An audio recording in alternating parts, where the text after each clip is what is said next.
Hi Ben and Luke. I'm going to be out a lot of nights rehearsing a play for the next little while, so I thought I would read you some stories on video so that you will still get your story time with Daddy.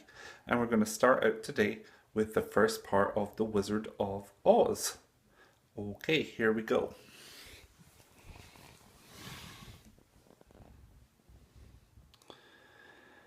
Dorothy lived on a farm in the middle of the great Kansas prairies with her Uncle Henry and Aunt Em. When she stood outside their one-roomed wooden house, she could see nothing but flat land scorched grey by the sun. Not a tree nor a house broke the broad sweep of country that stretched to the sky in all directions. Dorothy had just one friend, a little black dog called Toto, whom she loved dearly. Usually, Dorothy and Toto spent all day playing together, but one day something stopped them. Uncle Henry sat on the porch and Dorothy stood with Toto in her arms, and they both looked anxiously at the gloomy grey sky. From the north they heard the low wail of the wind, and they could see the long grass bowing before the approaching storm. Then from the south came a sharp whistling sound. Suddenly Uncle Henry stood up. "There's a cyclone coming, Em," he shouted. "I'll go look after the animals," and he ran off to the sheds. "Quick, Dorothy!" screamed Aunt Em from inside the house. "Run for the cellar!" Aunt Em threw open the trap door in the floor and climbed down a ladder into the small, dark hole dug in the ground. Dorothy started to follow her, but she was only halfway across the room when there came a great shriek from the wind and the house shook violently. Then the strangest thing happened.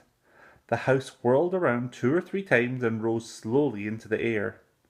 The north and the south winds had met where the house stood and made it the exact center of the cyclone.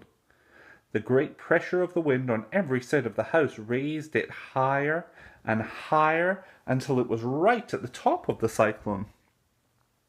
There it stayed to be carried far away. It was very dark and the wind howled horribly, but after the first few whirls the house just swayed gently. At first Dorothy was filled with terror at the thought of being dashed to pieces when the house came down to earth, but as the hours passed and nothing terrible happened, she stopped worrying. At last she crawled over to the swaying floor to her bed, and with Toto beside her, she soon fell fast asleep. She was woken by a shock so sudden and severe that if she had not been lying on the soft bed, she might have been badly hurt. As it was, several seconds passed before she realized that the house was not moving and that sunshine was flooding the little room.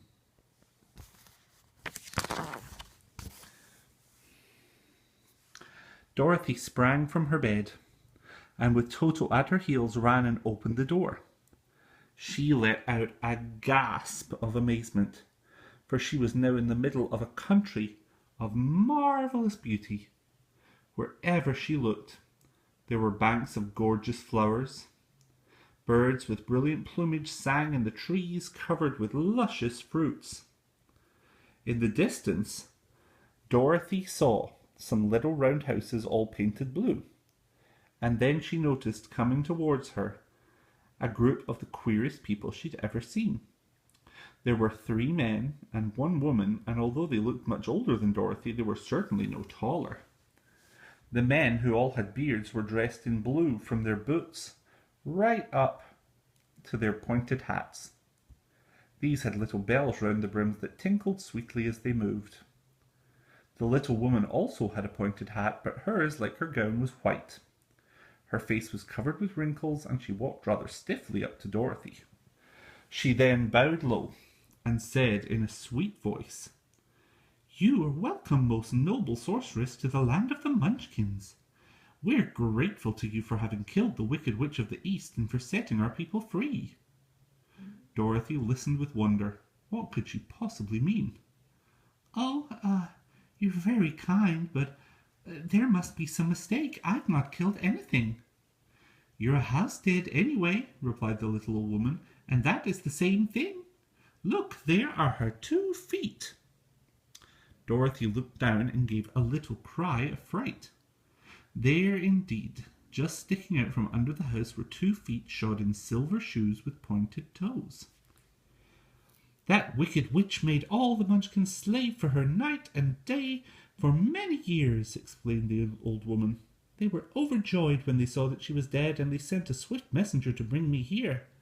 I am the Witch of the North. Oh, gracious, cried Dorothy. Are you a real witch? Yes, indeed. But I am a good witch, and the people love me. I am not as powerful as the wicked witch who ruled here, or I should have set the people free myself. But I thought all witches were wicked. Oh, no, that's a great mistake. Of the 4 witches who lived in the land of Oz, 2 of them, those in the north and the south, are good witches. I know this is true, for I am one of them myself. Those in the east and west are indeed wicked, wicked witches, but now that you have killed one, there is only one wicked witch in all the land of Oz, the one who lives in the west. Just then the Munchkins, who had been standing silently by, gave a loud shout and pointed to the corner of the house where the wicked witch had been lying. The old woman began to laugh. The feet of the dead witch had disappeared, and nothing was left but the silver shoes. She was so old that she shriveled to dust in the sun. That is the end of her. But the silver shoes are yours, my dear, and you shall have them to wear. She picked up the shoes, shook the dust out, and handed them to Dorothy. The Witch of the East was proud of those silver shoes, said a Munchkin, and there's some wonderful charm connected with them, but what it is we never knew. Oh, thank you, she cried. They fit perfectly. But tell me, can you help me find a way back to Kansas? I live there with my aunt and uncle, and I'm sure they'll be worrying about me. The Munchkins and the witch first looked at one another and then at Dorothy, and then shook their heads. I do not know where Kansas is, for I have never heard of it, said the old woman.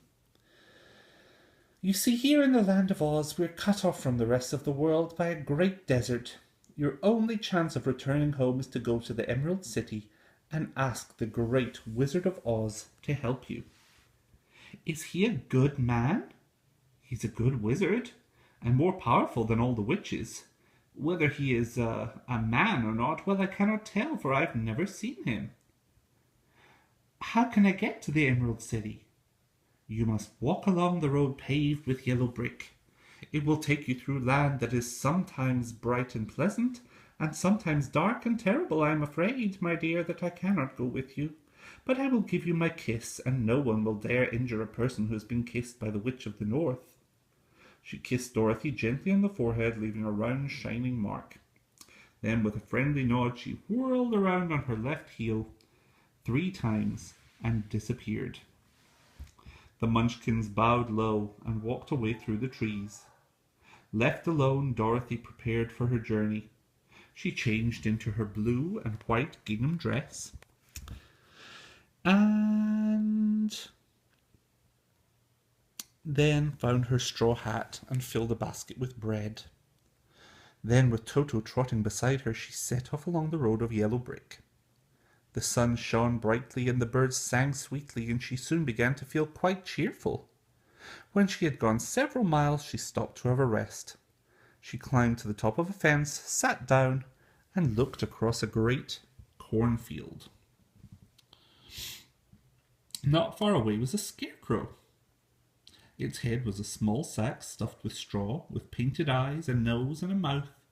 It was dressed in faded blue Munchkin clothes, and was raised above the corn by a pole stuck up its back. Dorothy stared into the scarecrow's eyes, and was astonished to see one of the eyes slowly wink at her. At first she thought she must have been mistaken, but then the figure nodded its head to her in a friendly way, and so she walked up to it. "Good day," said the Scarecrow.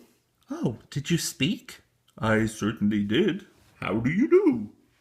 "Oh, I'm pretty well, thank you. How do you do?" "Oh, I'm not feeling very well at all. Oh, it's very tedious being perched up here night and day to scare away crows. If you would take me off the pole, I would be greatly obliged to you." Dorothy reached up and lifted the figure off the pole. It was not very heavy. "Oh, thank you very much. I feel like a new man. Now tell me, who are you and where are you going?" My name's Dorothy, and I'm going to the Emerald City to ask the Great Wizard of Oz to send me back to Kansas. Where is the Emerald City, and who is the Great Wizard of Oz? Well, don't you know? No, indeed I don't know anything. I'm stuffed with straw, you see, so I have no brains at all.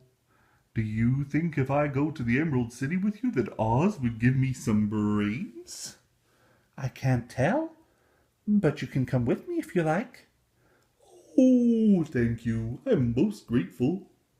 Straight away, Dorothy and her strange new friend set off along the road of yellow brick to find the wonderful Wizard of Oz. And in part 2, Dorothy meets the Tin Man and the Lion. Good night, boys.